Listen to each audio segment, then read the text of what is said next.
সেটা না হতে পারো। এবং এই গল্পে এই ওয়ার্ডগুলি মা মেয়েকে খানকি ডাকছে, এটা মানে বারবার আসছে। নাউযুবিল্লাহ নাউযুবিল্লাহ। আমি জানি না এই গল্পটা আমাদের সাহিত্য বা ইংলিশের ক্লাস নাইনের বইয়ে থাকার কতটা প্রয়োজন।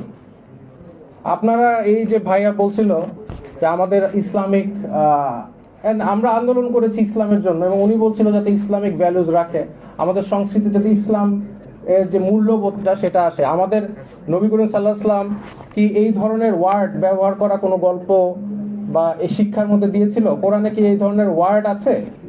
তাহলে আমাদের এই ওয়ার্ডের এই গল্পের, এবং আমি লেখক যিনি লিখেছে গল্পটা তার ব্যাপারে খুঁজলাম, সে হচ্ছে একজন নারীবাদী।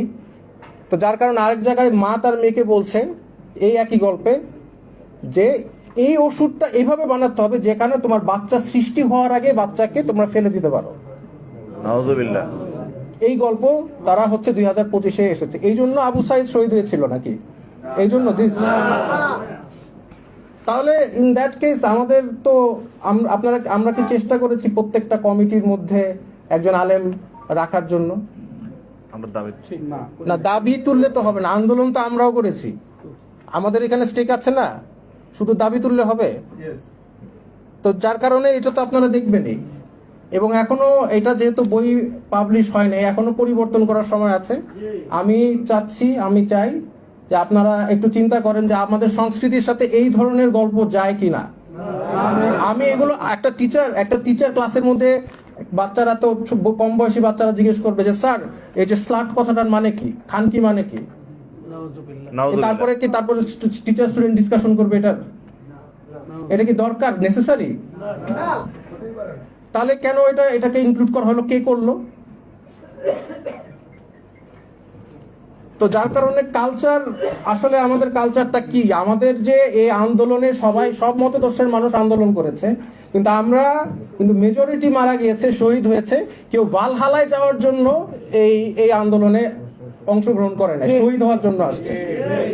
আর তাদের চিন্তাধারা ছিল ইসলামিক, কিন্তু এই ইসলাম কথাটা যে আন্দোলনের সাথে জড়িত সেটা মানুষ আস্তে আস্তে কিছু মানুষ চাচ্ছে যে এটা চলে যায়।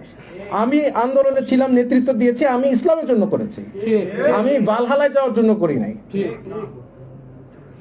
তো যার কারণে আমি বলতে চাই যে আমাদের যে ইসলামিক মূল্যবোধ আছে, যে এখন বলছে স্পিরিট অফ অগস্ট মুভমেন্ট, এটা হচ্ছে মুক্তিযোদ্ধা চেতনা টাইপের। এই স্পিরিট অফ অগস্ট মুভমেন্টটা কি আসলে? আমার জন্য তো স্পিরিট একটাই, সেটা হচ্ছে ইসলাম। এবং আমার ইসলাম, আমি মনে করি আমার যতটুকু জ্ঞান আছে, ক্ষুদ্র জ্ঞান, এই ধরনের জিনিস একটা টিচার একটা স্টুডেন্টের সাথে ডিসকাশন বা করতে পারে না। এবার প্রশ্নের মধ্যে দিয়েছে যে ওই মেয়ে যদি ছেলে হতো তাহলে কি তার সাথে তার মা কিভাবে ওর ভিন্নভাবে আচরণ করতো? এই হচ্ছে শিক্ষা। তাহলে আন্দোলন করে আমরা দেশ স্বাধীন করলাম কিসের জন্য? ওয়াই? তো এই সংস্কৃতি আসলে কি আমরা চেয়েছি? এটা আপনারা একটু চিন্তা করেন, ভাবেন, আর একটু এই জিনিসটা নিয়ে আপনারা একটু দেখেন যে আমরা আসলে এই ধরনের, এখনো তো সময় আছে, ছাপানো হয় নাই, যাতে আমরা আশা করি এই গল্পটা যাতে বইয়ের না থাকে। আরো আছে কিনা জানতে, এটা তো আরেকটা ভালো পয়েন্ট আপনারা বলেছেন, আরো আছে কিনা। এখন এই সরকারের ভিতরে তো ট্রান্সপারেন্সি নাই, তারা আমাদেরকে আগে দেখাবেন না তারা কি কি গল্পগুলো দিয়েছে, জনগণের সাথে ক্লিয়ার হবে না?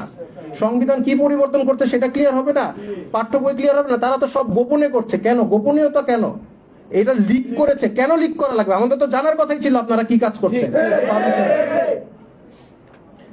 তো এইটাই বলে আমার বক্তব্য শেষ করেছি। আমি যখন এটা জানতে পারি, আমি আসলে মানসিকভাবে একটু আহত হই যে এটার জন্য কি আমি জেল খেটেছি, মার খেয়েছি, নির্যাতন হয়েছি এই জন্য। তো যাই হোক, আমি এই বলে আমার বক্তব্য শেষ করছি। আসসালামু আলাইকুম। ধন্যবাদ।